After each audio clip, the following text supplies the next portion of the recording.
جبران خلیق ہیں جی منڈی بہاؤالدین سے، وہ کہہ رہے ہیں جی شیخ رشید نے دعویٰ کیا ہے کہ جب پاکستانی حکام نے طالبان سے حامد کرزئی اور عبداللہ کو کوئی اہم عہدہ دینے کی درخواست کی تو طالبان نے جواب میں پوچھا کیا آپ نواز شریف اور آصف زرداری کو بھی اپنی کابینہ میں عہدہ دیں گے؟ آپ کے خیال میں شیخ صاحب کا یہ دعویٰ درست ہو سکتا ہے؟ نہیں، میرا نہیں خیال جی، اللاجیکل، بے تکی بات ہے.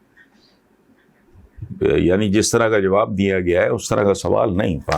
پاکستان میں جو کوئی بھی جس کسی نے بھی ایک بات جس سے منسوخ کی گئی ہے، میرا نہیں خیال درست ہے.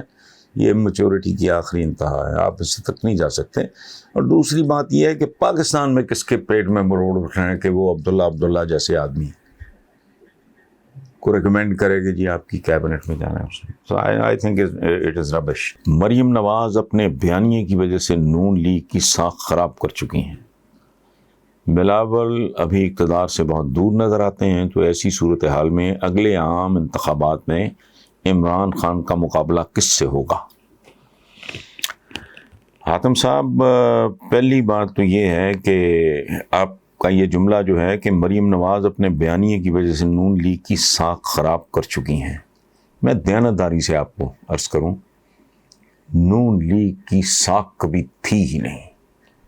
یہ موقع پرست، احسان فراموش لوگوں کا ایک ہجوم ہے.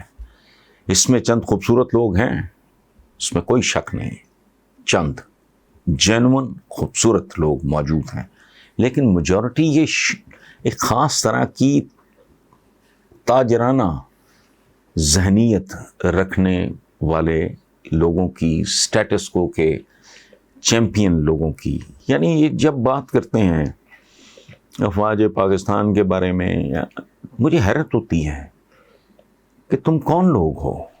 تم لوگ پیداوار ہو. ایک بریگیڈیئر قیوم ہوتے تھے، میں نہیں ان کو ملا. پھر گورنر رہے پنجاب کے، ان کا نام تھا جیلانی، غلام جیلانی خان، بہت اچھے آدمی تھے. انہوں نے ان کو پیٹرنائز کیا.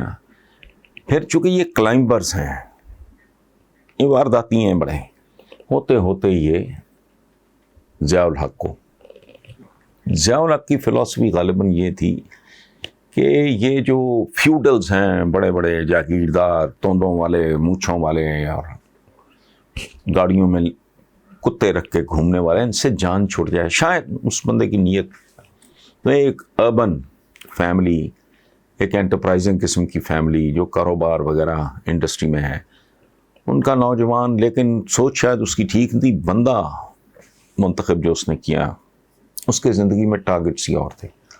پھر ایک حادثہ ہوا، ڈکٹیشن نہیں لوں گا، ایک جعلی 2 نمبر لیڈر وہ پاپولر بھی ہو گیا. اچھا،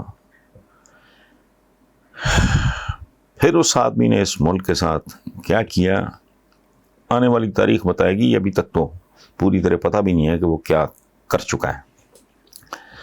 سو مریم نواز کا بیانیہ یہ اور طرح کا ہے. یہ تاجروں کا، ان کے بینیفیشریز ہیں پورے پنجاب میں. یہ یاد رکھیں، یہ وہ لوگ ہیں جنہوں نے ہاسپٹلس کی کینٹینز بھی 8-8 10-10 کے گروہوں کو ایک بندہ آگے کر کے باقی دے کے ان کو نوازا. انہوں نے کیا کچھ نہیں کیا. انہوں نے 55-60 سال کے نائب تحصیلدار پٹواری بھرتی کیے. انہوں نے پولیس کو، جو لوگ وانٹڈ تھے ان کو پولیس میں بھرتی کیا. یہ میں نہیں کہہ رہا، عباس خان ایک ہوتے تھے آئی جی پنجاب، انہوں نے بطور سٹنگ آئی جی پنجاب یہ رپورٹ چھاپی تھی. یہ تو پی ٹی آئی کو سمجھ نہیں ہے کہ کرنا کیا ہے. بہرحال ان کی کیا ساکھ تھی، سب کو اندر سے پتا تھا، سب ان سے تنگ ہیں. اور وہ جو ایپیسوڈ ہوا تھا پرویز مشرف صاحب کے زمانے میں، اس کے بعد سے بے شمار لوگ آج بھی سہمے ہوئے. ایک تو لالچ ہے، ایک خوف ہے. ان کی کیا ساکھ ہونی ہے؟ ایک ایسی پولیٹیکل لیڈرشپ جو چل ہی 2 چیزوں پہ رہی ہو، ایک ہے لالچ، ایک ہے خوف. وہ یار یہ پھر نہ آ جائیں. بے شمار نون لیگیوں سے میری بات ہوئی ہے، تان یہاں ٹوٹتی ہے. پہلے وہ ادھر ادھر کے جواز دیتے ہیں، فلانا کرتے ہیں. باٹم لائن کیا ہوتی ہے آخر پہ کہ یہ دیکھیں نا جی یہ پھر بھی تو آ گئے نا جی، تو پھر تو ہم ان کے ساتھ اس طرح کا. اچھا بلاول ابھی اقتدار سے بہت دور نظر آتے ہیں. چلیں آپ کا جو اصل سوال ہے کہ ایسی صورتحال میں اگلے عام انتخابات میں عمران خان کا اصل مقابلہ کس سے ہوگا؟ تو حاتم شیر صاحب ایک بات میں پورے اعتماد کے ساتھ شیئر کرتا ہوں، عمران خان کا مقابلہ ماضی میں بھی ان کے ساتھ نہیں تھا. ان لوگوں کے ساتھ عمران خان کا مقابلہ ہمیشہ اپنے ساتھ ہے. وہ جیتے گا تو خود سے جیتے گا، وہ ہارے گا تو اپنے آپ سے ہارے گا. یہ تو نہ 3 میں نہ 13 میں، 13 کسی کھاتے میں نہیں ہے. ان سے اس کا مقابلہ آج سے 25 سال پہلے بھی نہیں تھا. اس کا مقابلہ اس کے اپنے ساتھ تھا. میں اس وقت بھی میری فلاسفی اور تھی جب اس نے کہا الیکٹیبلز کو نہیں، حالانکہ میں الیکٹیبلز کا وہی پی ٹی آئی تو پیداواری میرے کالموں سے بہت بات کی ہے. میں تب بھی کہتا تھا کہ یار اگر بہترین لوگ ہی تم نے ڈھونڈنے ہیں تو پھر جلسوں میں تو کہنا چاہیے پی ٹی آئی کو کہ بہترین بندے ہی ہمیں ووٹ بھی دیں. وہ بھئی میں خاص طرح کی قوم ہے، لیڈر تمہیں 1 نمبر چاہیے، ووٹر تمہیں چاہے 10 نمبر بھی ہو وہ بھی ٹھیک ہے، ووٹ اس کا بھی چاہیے. یہ کیا لاجک ہے؟ یہ میں لکھتا رہا ہوں. خیر موٹی بات یہ ہے کہ جب عمران خان اقتدار میں آیا اس وقت میں نے ایک کالم لکھا تھا روزنامہ جنگ میں کہ عمران وہ ہماری ایک بڑی مشہور پنجابی فلم ہے، اس کے کیریکٹر کی طرح ہے.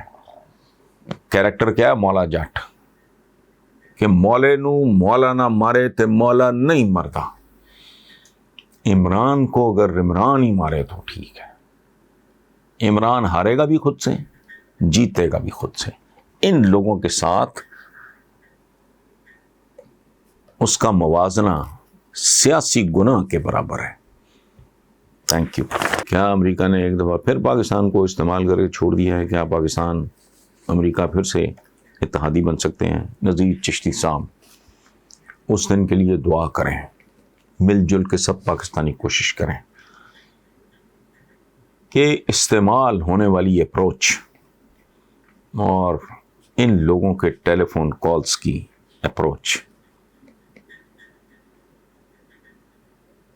اور ان کے ساتھ اتحادی بننے کے شوق والی اپروچ وہ نیوٹرلائز ہو جائے. میں گڑتا ہوں بہت زیادہ کچھ چیزوں پہ. میں سوچتا ہوں کہ بابائے قوم محمد علی جناح پولیٹیکل لیڈرز کو کوئی ولی کتب ابدال وغیرہ یہ درجہ نہیں دیتا، لیکن کیا عالی شان آدمی تھے. ہم کس طرح سوچ رہے ہیں آج؟ ان کو تو ایروگنٹ سمجھا جاتا تھا، مغرور کہتے تھے، حالانکہ وہ باصول تھے، گورے کو بھی جھاڑ دیا کرتے تھے. ٹھیک، اس سے بھی بڑی اور آخری بات، ہم کس کی امت ہیں؟ تھوڑا سا تو اپنی نسبت کا ہمیں لحاظ کرنا چاہیے. بہت نہیں، تھوڑا سا. میں تو بعض اوقات ان کا نام لیتے ہوئے شرما جاتا ہوں. کچھ تو کریں یار، خود کو بحیثیت انسان. میں ابھی میرے پاس کچھ